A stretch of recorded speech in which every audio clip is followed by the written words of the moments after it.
Let the words of my mouth and the meditation of our heart be acceptable to you, O Lord, our strength and our Redeemer. Amen. Amen. Hear now this reading from the Gospel according to Luke. Then Jesus told them a parable about their need to pray always and not to lose heart. He said, "In a certain city there was a judge who neither feared God nor had respect for people. In that city there was a widow who kept coming to him and saying, 'Grant me justice against my opponent.'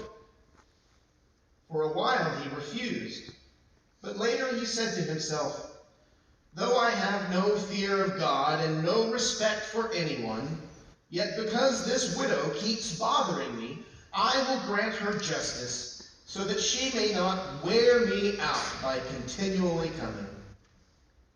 And the Lord said, 'Listen to what the unjust judge says. And will not God grant justice to his chosen ones who cry to him day and night? Will he delay long in helping them? I tell you, he will quickly grant justice to them. And yet, when the Son of Man comes, will he find faith on earth?" May God add a blessing to the reading and the hearing of Scripture. Amen. Well, whenever I read this parable, the parable of the unjust judge, there are two voices that I always hear in my head. I always hear the judge speaking in Mr. Drysdale's voice. You remember Mr. Drysdale, right? The unscrupulous president of the bank where Jed Clampett stashed his millions. And of course, the voice of the widow is always Granny Moses. Do we have a picture of Granny? No, just Mr. Drysdale, I guess. Oh, there we go. I see this scene played out in my imagination as clearly as if it had been portrayed on an episode of the Beverly Hillbillies. Granny always got what she wanted by wearing Mr. Drysdale down. And so did the poor widow by wearing down the judge. It's a funny little scene, I think, that proves that Jesus had a sense of humor. But then I remember that Jesus is using this parable to teach us something about prayer. And then it isn't so funny anymore. Are we supposed to be as persistent in prayer as Granny Moses was in wearing down Mr. Drysdale? Or are we supposed to be as persistent as the widow who would not give up? Did Jesus really say that we should pester God until our prayers are answered? Will God really only respond if we wear him out first? This parable appears only in the Gospel of Luke, and it comes just after Jesus has given a very long speech about the end of the world. "I tell you," he says to his disciples, "on that night there will be two in bed. One will be taken and the other left. There will be two women grinding meal together. One will be taken and the other left." And the disciples asked, "Where, Lord? Where will they be taken?" Answering them with a riddle, he says, "Where the corpse is, the vultures will gather." So Jesus is not talking about just any kind of prayer here in this parable. He's talking about prayer that asks God to come, and to come very soon. He's talking about the kind of prayer you say when you fear for your life. The kind of prayer you say after you've been spooked by the idea of being snatched out of bed in the middle of the night. Prayer that pleads for God's presence, for God's mercy, for God's judgment, not later, but right now. I don't know if you've ever prayed a prayer like that, but if you have, you know how exhausting it is, especially when there is no sign that God has answered your prayer or even heard it. You can only knock on a closed door so many times before your hand starts to hurt so much that you can't go on. You can only speak into silence for so long before you start to think that there's really no one there after all. When you reach that point, when the pain and the doubt gang up on you to the point where you start feeling dead inside, that's when it's time to get some help. Because when that happens, you are losing heart. That's what Jesus was warning the disciples against. Don't lose heart, he said. That's the way Jesus puts it, and he doesn't want it happening to anyone that he loves, which is why he told his disciples to pray and not lose heart. When I served the church in Taft, Texas, one of the things that I did was I served as a chaplain at Shoreline Treatment Center. It is a residential treatment center for, there it is, yeah. A residential treatment center for youth who have gotten in trouble with drugs and violence. And so I would meet there with individuals and mostly with groups to talk about God and to answer their questions and hopefully to teach them a little bit about how to pray. Now these kids, they had lived through some really terrible things. Every kid that was at Shoreline had lived through things that you and I just can't even begin to imagine. They lived through terrible things. And some of them had done things in their young lives that they thought could never be forgiven. Many of those kids told me that they'd given up on life and that they knew that they were going to hell. It was especially heartbreaking to see a child's life start getting better, to see them begin to trust in God, and then to see something bad happen to them again in the facility and just see it all fall apart. They would pray for things that just weren't going to happen. You know, they'd pray for their family to be back together. They would pray to change things in their past that were never going to change. And then, of course, when those things didn't change, they would begin to lose heart. This is like the problem that Jesus was having with those that he loved. Things were not going well for them. And I'm sure that they weren't going well in the disciples' prayer life either. The disciples were praying for things that just weren't going to happen. They wanted everyone to know who he was, to rejoice, and to leave everything to follow him the way they had done. But instead, there were warrants out for his arrest, and people wanted to kill him. And even Jesus was saying that his place at the table would soon be empty. By the time Luke wrote these events down, it was about 20 years later. And then things were even worse than during Jesus' day. Rome was perched on Jerusalem like a vulture on some roadkill.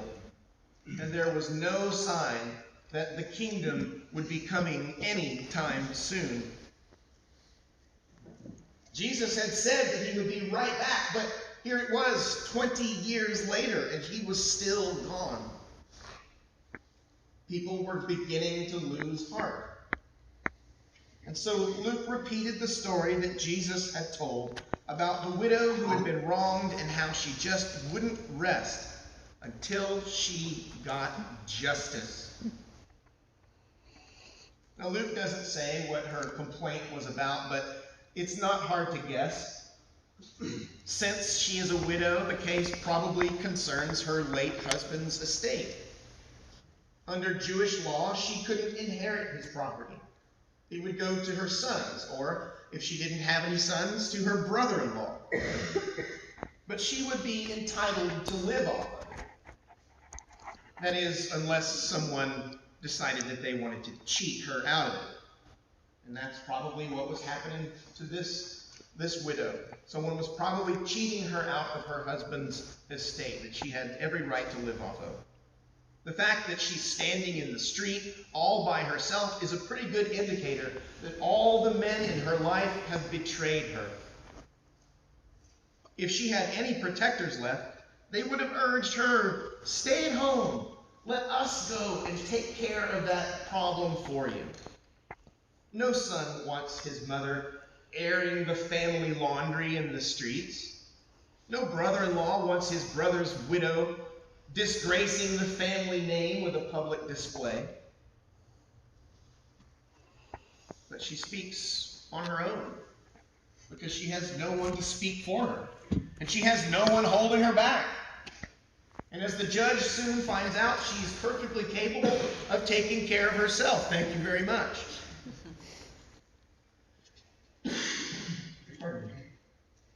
Remember, this is not a respectable judge either, by his own admission. He has no respect for God or for any person. Maybe he thinks that makes him a better judge, more impartial or something. Or maybe he sat on the bench long enough to know how complicated justice really is.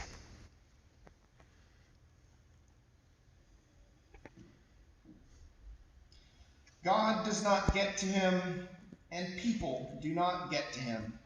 But somehow this widow manages to get to him. Now there's a phrase in the original, in the Greek, that we miss in our English translation. In English we miss the humor, but in Greek Luke uses a term that is only ever found in boxing. Greeks boxed, believe it or not, and they had terms for boxing. And what Luke says, actually what he wrote in the Greek was, by continually coming is how our translation has it, right? So that she would wear him out by continually coming, right? But a more literal translation would be, for that little phrase, wouldn't wear me out with continued blows under the eye.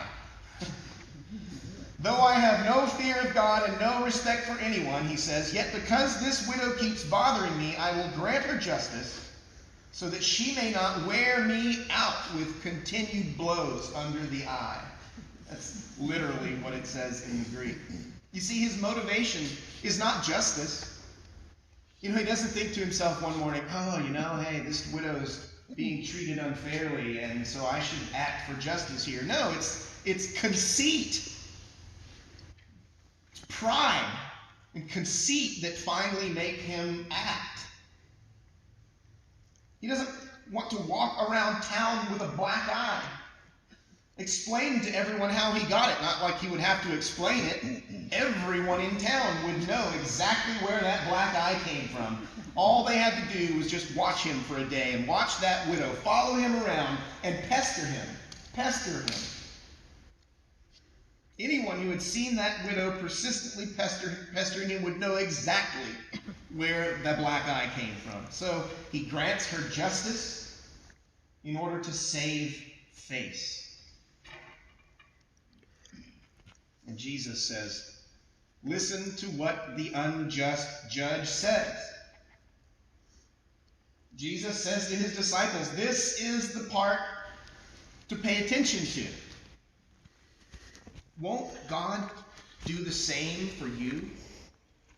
If you cry out day and night for justice, will God delay long in helping you? If you've ever been to church before, this is nothing new. We've heard this all the time, right? We tell people all the time, I'll keep you in my prayers. And what we mean is we'll pray for God to deliver you, to heal you, to answer you, to lead you, whatever the concern. We pray because we believe that prayer works. We believe that prayer changes people. It changes us. It changes God. We know that prayer is powerful. And Jesus is just reminding us to pray always and not lose heart. And then he continues, and yet, when the Son of Man comes, will he find faith on earth? Maybe Jesus didn't really know many persistent widows. Maybe he didn't know many people with the faith to keep going forever. Now, I don't think human nature has changed much in 2,000 years. I'm sure people prayed then as now like they brushed their teeth. Once in the morning and once before bed as part of a spiritual hygiene program. Even those who pray more than that tend to get discouraged. They'll hang in there for a while, praying a dozen times a day maybe. But when those prayers go unanswered, they'll back off and not ask for so much. You see, superficial prayers tend to hurt less than prayers from the heart when they go unanswered. And then, of course, no prayers at all tend to be the least painful. Don't ask, and you won't be disappointed. And then as for that growing numb spot where your heart used to be, oh, don't worry about that. You'll get used to it. What the persistent widow knows is that the most important time to pray is when your prayers seem meaningless. If you don't throw a few punches at the judge, what else can you do? Go cry in your bed? Forget about justice altogether? No. Every day you will get up, you will brush your teeth, and you'll go and ask for what you want. You're going to trust in the process, regardless of the outcome, because the process is what gives you life. Pray always and do not lose heart. The process is what keeps you engaged with what matters the most, so that you won't lose heart. My friends, prayer works. It keeps our hearts chasing after God's heart. It's how we pester God, and get this, it's how God pesters us back. And nothing works better than that. Amen. In the name of the Father, and the Son, and the Holy Spirit. Amen.